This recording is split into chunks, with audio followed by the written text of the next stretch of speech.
All right, what is up, you guys, and welcome back in. We got One Piece, chapter 1120, full spoilers here with us today, and let me tell you, I haven't read them yet. I'm going into this blind. I'm going into it only with the information we got yesterday, so I'm excited to see what Oda's cooking here, because based off the brief spoilers, this chapter seemed okay. But we're not here for okay. We're here for peak, and hopefully, Oda delivered something juicy this week. So with that being said, let's just get right into it. All right, so the first thing we get is the length of the chapter. We get a 19-page chapter for the first time in a long time. 19 pages is crazy considering the fact that last chapter, and I think the chapter before that, were actually both 13 pages. So this time around, Oda is cooking a little bit longer than usual. So chapter 1120 is titled Atlas, and then we get the cover page story, Ogre Child Yamato's Golden Harvest Surrogate Pilgrimage Volume 10. Denjiro, the daimyo of Kibi, catches in a net the kids who were hurting Yamato. Yeah, that's right. Catch them like a bunch of little bugs. Okay, so Denjiro is now a daimyo. That's new, right? Yeah. Because before this, 20 years ago, Denjiro was just another run-of-the-mill samurai. He was not a daimyo, so it kind of makes sense that Momonosuke gave him this position. Honestly, if I was the Shogun of Wano, all of my friends would get positions, you know what I mean? Like, I would nitpick the hell out of these guys. So yeah, Denjiro is capturing the kids, and as far as punishing them goes, I don't know how you want to go about this, because it's a no-win situation. Ideally, next chapter, Yamato would step in and vouch for the kids or tell them it's okay, don't punish them.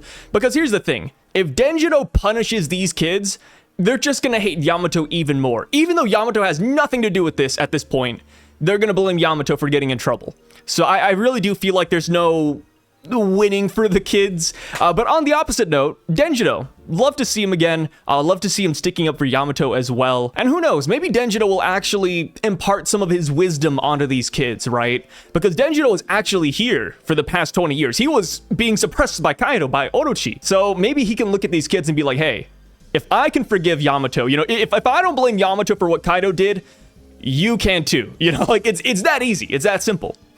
So now, the chapter starts with a flashback that takes place 26 years ago in Punk Hazard.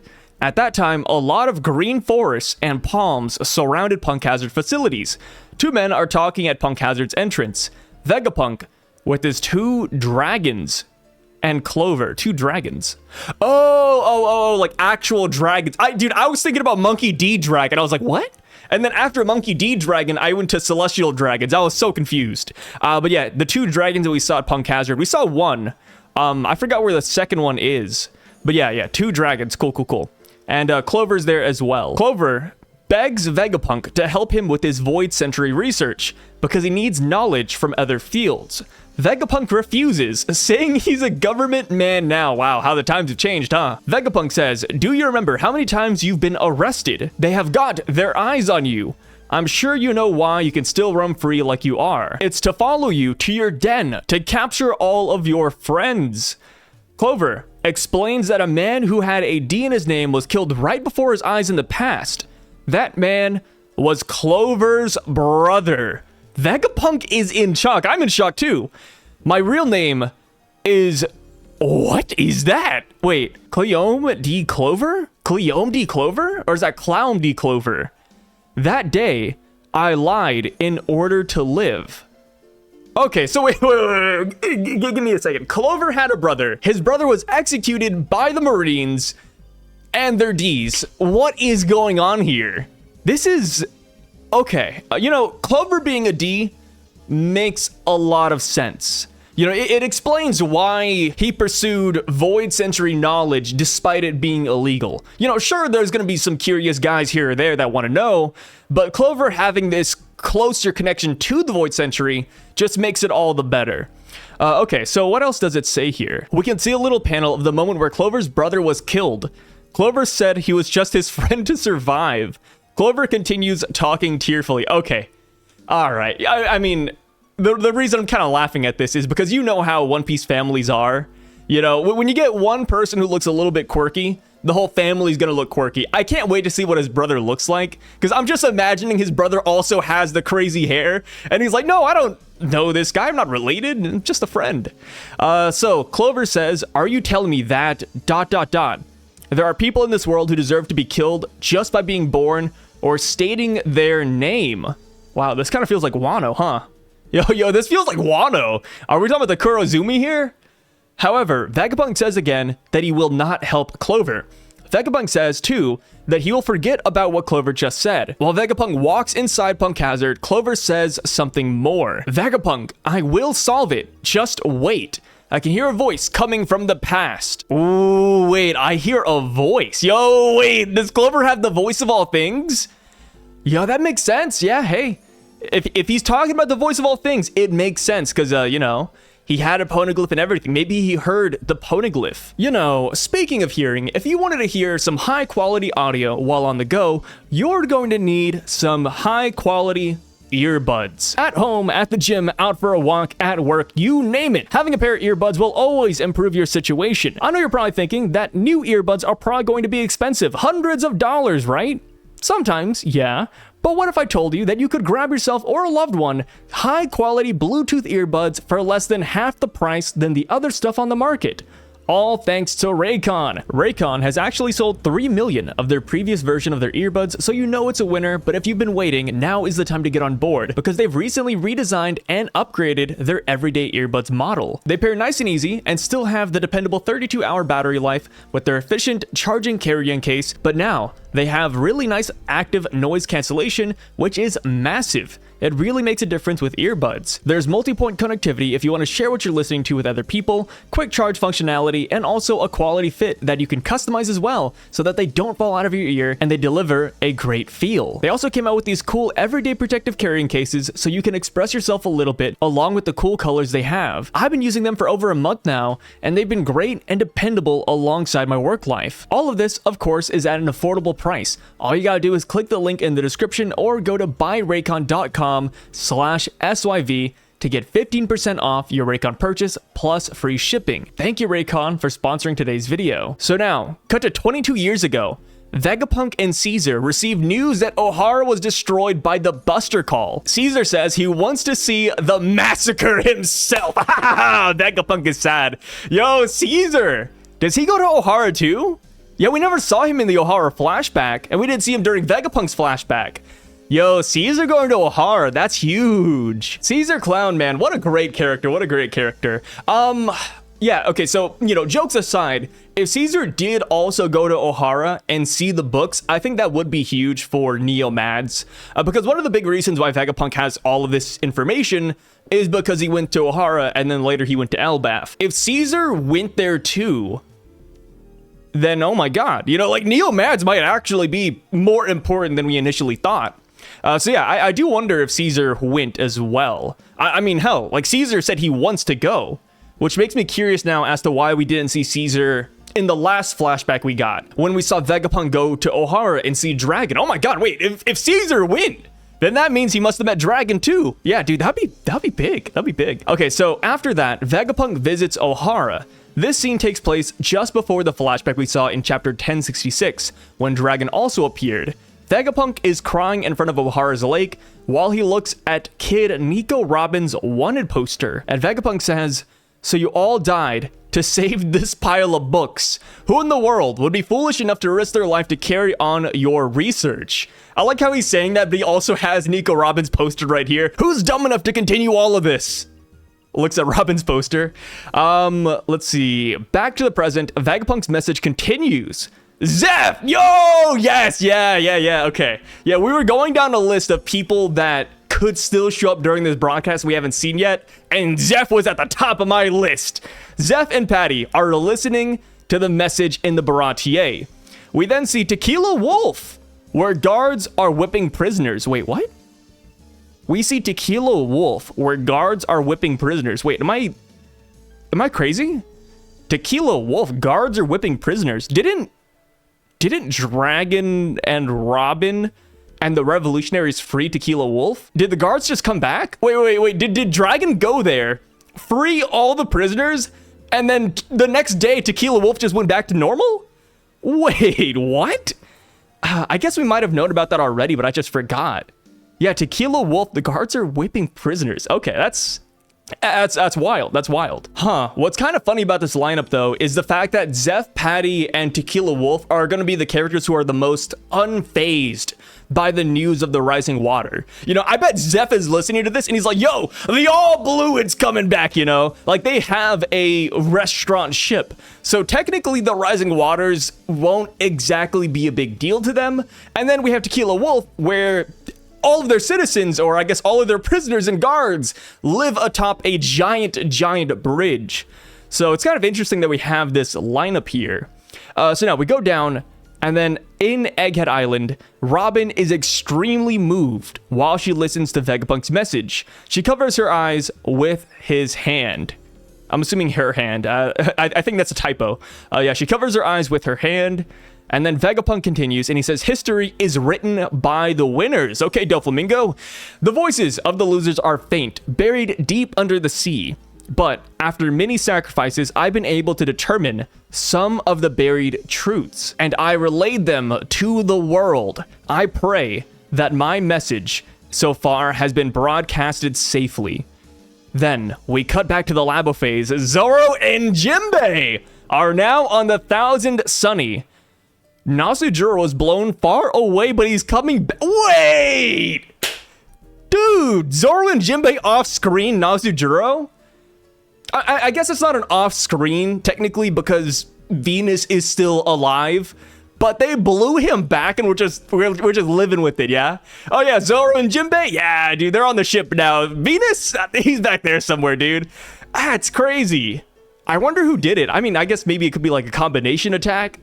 Yeah, we just come back and Nasujiro's not even here. That's crazy. Lilith stops the Straw Hat crew from taking off, saying that if Nasujiro attacks them in midair, the speed will drop and the ship will not reach the sea. They can't take off if Nasujiro is still in the way. Okay, yeah. And here's the thing with Nasujiro too. Even if he's blown back to oblivion, he can still cut 1000 Sunny from a wide distance. Because, you know, he jumped up in the sky and cut the entire Cloud Island in half. You know, like, cutting the 1000 Sunny from a distance, no big deal. So yeah, that's pretty cool. You know, Nasujiro is still a big threat. But then, suddenly, Atlas appears and punches Lilith, making her unconscious. Atlas's attack smashes Lilith into the Sunny's floor. Atlas then turns off a device in Lilith's head. She touches Lilith's head, and we hear a click sound effect. York notices it. Okay. Wow, that's easy. Wait, the GPS turns off just like that? You just press a button and then it's gone? Okay. And York also notices it, and York says Lilith's signal is gone, so now only Atlas remains. York doesn't think that Lilith is dead, right? There's no way. I mean, it's a button press. York, right? It's turned off. She's not gone. So now, Atlas talks with Nami and the others. Atlas says, please take care of Lilith. I will eliminate your obstacle. Nasujiro is running back to the 1000 Sunny, but Atlas flies and grabs him. Venus slices one of Atlas's arms off, but she still grabs him. Yo! Then Atlas uses her Dom shoes and her jetpack to push Nasujiro out of the way as the 1000 Sunny takes off using a coup de burst. And then we cut to the Egghead shore and Emeth is talking to Luffy. He's very excited to see the robot. Okay, wait. That was a hard cut. Wait. Okay, so I'm assuming we're gonna see more of Atlas here in a minute. If you were to come at me last chapter and ask if Atlas could simply pick up Venus and fly away into the sunset, I would say hell no, dude. Venus? The guy's like a giant, essentially. He's a giant demon horse, you know? He destroyed the 50 Mark III Pacifista. Well, not destroyed, he incapacitated them, but still, Atlas shouldn't stand a chance. But here she is, man. She is showing off a little bit. So now, going down, Emeth says to Luffy, I'm so glad to meet you again, Joy Boy. Yo! Yes! Okay, so, you know, leading up to this point, we didn't know if Emeth was going to talk to Luffy or not. And even then, if this is the voice of all things, can Luffy use it to communicate to the robot? Because you know, up until this point, Luffy has always heard things with the voice of all things, but he's never talked to anybody by using that ability. So this is going to be huge. We're about to find out, I think. So it says, Luffy is confused and looks around searching for who's talking to him. Emeth has a funny reaction. Emeth says, I'm talking to you. You, go on ahead. Your enemy is my enemy. I'm glad to be able to fight for you again, Joy Boy. Dude, this robot, man. Hey. I hate giants. I hate robots. But you know what? Emeth, he's good. I will give Emeth a pass. You know, I like this guy. I like him. Like, damn, man. Look at that loyalty. So Luffy says, amazing. So you can talk. And Emeth says, Joy Boy is in danger. And I will protect him. Dory then orders his crew to prepare to set sail, and Brogy asks Luffy if that thing is one of that thing. It's just a robot, guys. Come on, that thing. Luffy says he's going to protect the Joy Boy guy. Who is that? And Brogy said, he said, we didn't hear a thing. Yep, voice of all things here. Luffy says, what, really? And that is when Jupiter charged... Okay, but before we get there, one more thing with the voice of all things, though. But based on this interaction, we don't know if Luffy can use it to communicate yet. But because it looks like the robot's kind of having a one-off conversation, right? You know, Luffy doesn't ask, like, who he's talking to, and then Emeth says, I'm talking to you. And then even after Luffy says, so amazing you could talk... Emeth doesn't, like, respond to that, right? So whether or not Luffy can use the voice of all things properly yet is still up in the air. But another thing I'm kind of curious about now, too, is about how this went down in the Void Century. You know, when Emeth was talking to Joy Boy in the past, was that via the voice of all things? Or can Emeth actually speak normally? And the same goes for Zunisha, too. Like, why can't they just... use their mouths, you know? Is there a reason why they use the voice of all things? Because it's not like Emeth is far away from Luffy. It's not like Zunisha was far away from Luffy and Momonosuke. Like, they could simply just speak. But maybe because they're not human, they need the voice of all things. Maybe that breaks the barrier between humans and robots and elephants. I'm not sure, but I am curious to see how Oda is going to play out the voice of all things, because I do think that is a really fascinating tidbit. So now, going back down to it, Jupiter charges at the robot. Emeth raises his left arm and is about to release an attack, similar to Mazinger's rocket punch pose. Okay, I actually don't know who Mazinger is. Let me look that up real quick. Mazinger. Okay, so I looked it up on Google here, and this is what we got. It's essentially like the attack that Frankie does, where he just shoots his fists out. It kind of reminds me of Android 16 a little bit from Dragon Ball Z. And yeah. This is not bad. So the next bullet point says, Jupiter bites a part of Emeth's body. Oh, dude, yes! Jupiter! One of Emeth's arms is completely eaten. Emeth uses its other arm to hold Jupiter back, yo. He's the #1 Gorosei for a reason.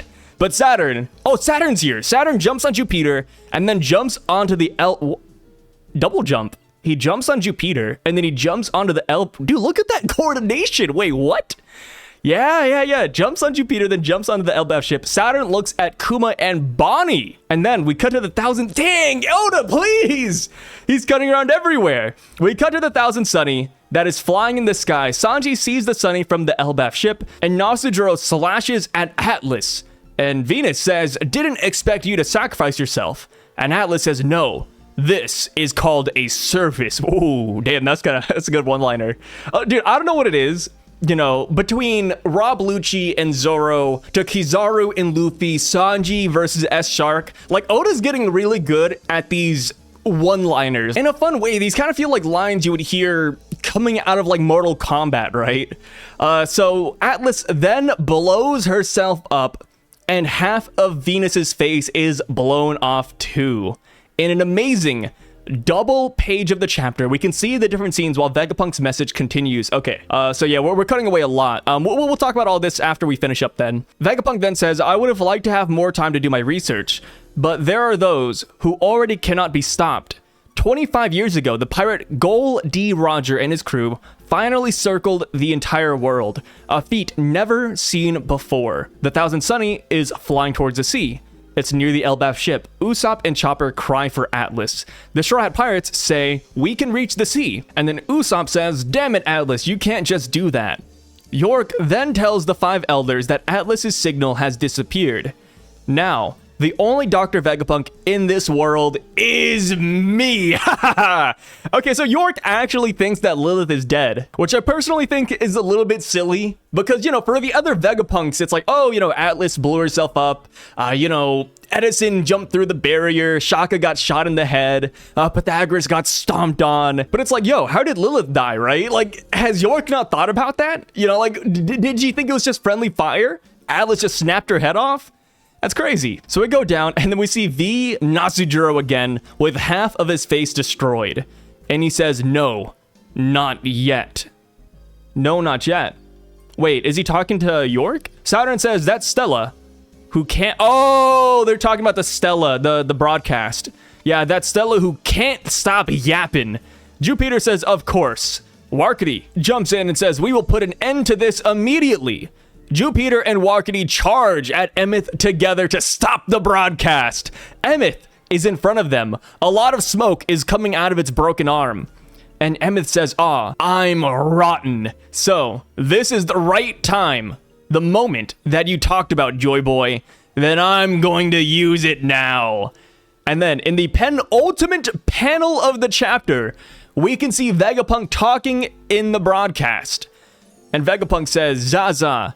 Well, he doesn't say Zaza, that's like a sound effect, which means they've already heard the unaltered voice of the past. In other words, I believe you have all noticed this too. This is what I believe will happen in the future of this. Oh, it's the finale. Dude, it's the finale of Vegapunk's message. Then we cut to Impel Down. In the final panel of the chapter, prisoners are surprised with the last part of Vegapunk's message. And the prisoners say, huh? What? He said, goal D? Oh, yeah, here we go. And then next week, no break, and then we get a jump cover and a color spread, and it's One Piece's 27th anniversary. Yeah, okay. Oda has been stalling. I think next week, we are going to get the end of Vegapunk's message, and we're going to find out that Oda has been stalling to coincide it with the 27th anniversary, which I admit is a little bit of headcanon, but it makes sense, right? You know, like he wants to drop the big message, the finale, on One Piece's birthday. Yeah. Okay, so this chapter was great. You know, coming off of the brief spoilers, it seemed okay, but I wanted more than okay. You know, like I said, I wanted something great. And that is exactly what we got. You know, as we got more details, the chapter started looking pretty damn good. So first off, I want to talk about my man Jupiter. Jupiter being able to bite off Emeth's body is pretty crazy. You know, considering the fact that Warkity was damaged by that arm, Jupiter just snapped it off. Insane.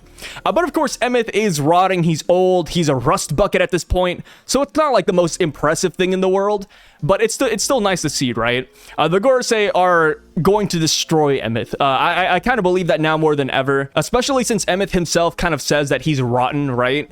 If Emeth didn't say this right here, I'd be like, oh, maybe Emeth gets off this island a-okay. But it looks like Emeth is going to go down in a blaze of glory. He wants to save Joy Boy. He wants to be of assistance. He's going to use that thing now. So yeah, I do think he is going to explode. He's going to self-destruct. And this could even mirror what happened to Atlas. Actually, it really mirrors what happened to Atlas, right? Atlas got their arm cut off, and then they blew up in an effort to save the Thousand Sunny. And then at the bottom floor, Emeth has their arm chomped off, and now he's probably going to blow himself up to save the giant ship and the Thousand Sunny. Like, I think it just makes a lot of sense. And it's pretty crazy that we got this exact same lineup at the start of Egghead Island, where Atlas and the giant holographic robot were fighting a giant space dragon. You know, it's like the same thing here. So yeah, Emeth is going to go down. While we don't know if he's going to self-destruct or not 100%, that is kind of where I'm leaning. Because, you know, when he says he's rotten, it kind of seems like he knows that his time is here, right? Even if he survives, the guy's a walking pile of mold. Or not mold, but he's a walking pile of rust, you know? So yeah, I think he's going to go down. Hopefully he talks more to Luffy, because I do think that is one of my favorite parts of the chapter. I love hearing the whole thing where he's like, oh, Joy Boy, what's up? You know, and then Luffy's just super confused. I wish we got more clarification on whether or not Luffy could talk using the voice of all things or not yet. It would be kind of silly if he can't. You know, I feel like he will get that ability soon, but right now, Luffy's just kind of hearing all these people talking about him, and he can't exactly partake in the dialogue. So now, as far as Vegapunk's message goes, I think next week is going to be phenomenal. I'm putting stocks into it, you know? Before this, I was like, okay, what else is Vegapunk going to say? But now that he's predicting the future, it's like, yo, like, what is he gonna say? Like, oh, a sun god Nika's gonna pop up, you know, the world government's gonna crumble, the will of D is gonna rise once again. Like, I think next week, Vegapunk's message is going to go crazy. Because, you know, before this, Vegapunk was only speaking on facts. He said, hey guys, I'm gonna tell you about the history of the world, but I'm only going to tell you things that I know 100%. Next week, dude, he's gonna be theorizing, you know what I mean? We're gonna be hopping into Vegapunk's fan fiction, and I'm excited about it, you know? But one thing to keep in mind is that Vegapunk's prediction next chapter doesn't have to be 100% correct. I'm sure it will be because he's, you know, the world's smartest man, but, you know, just keep that in mind. You know, Vegapunk might say a lot of things next chapter that might just not come true, because we are now leaving the realm of facts. And I gotta admit, I'm excited. Yeah, I want to see what he's guessing. I want to see where he puts down his bets. Okay, so now as far as Lilith goes, now that her GPS has been disabled and now that she's on board the Thousand Sunny and is unconscious, it looks like she is going to make it out of this A-okay. I mean, all of these Vegapunks have a death wish, right? They're just jumping and dying one after the other. But it looks like Lilith is going to be the one and only Vegapunk that will make it out of this safely on our side. And I'm kind of curious now, like, does she join the crew? Will she stay stationed on Elbaf? Is she going to join the Revs? I haven't really seen that option thrown out there too often, but yeah, she could join the Revs, you know. Dragon has been looking for a Vegapunk, so maybe Lilith will end up joining them. Granted, she is the evil Vegapunk still at the end of the day, so I don't know how well she'll fit in there, but hey, that's an option. Neo Mads is the option that I am personally siding towards, but, you know, I think Lilith has a lot of potential. Kind of crazy, right? So somebody pointed this out in the last video, but all of the Vegapunks have died in the reverse order of how we met them, right? I didn't think about that, but that is how it's been going down. So yeah, pretty insane that Lilith, the very first Vegapunk that we met, is also the last Vegapunk here. But yeah, pretty crazy events here. And, you know, the last thing is just Clover and his brother, you know, learning that Clover was a D. That's pretty huge. I wonder if he has any kids or any nieces or nephews, because if not, then the D line ended with him, right? Kind of like how Roger had Ace and then Roger and Ace are both dead. Like, is Clover the same way, where he just doesn't have any kids, his brother doesn't have any kids, and now the D's just done? Like, it's kind of insane to think about, right? I kind of wish they passed down the D to somebody else, but I guess you could argue that Nico Robin could be considered another unofficial D, since she is the one who picked up his mantle in the end. And I guess it's kind of how, like, the inherited will thing works too, right? You don't have to be related by blood to be a part of somebody's legacy. So maybe that's kind of the message that Oda is going for here. But yeah, I would love to hear all of your guys' thoughts on this chapter. What do you think about it? How do you feel now that the full spoilers are out? What do you think about the robot, Jupiter, Atlas's sacrifice? I would love to hear all of your thoughts down below, and I will catch you guys on the next video. Thank you so much for watching, and thank you again, Raycon, for sponsoring this video.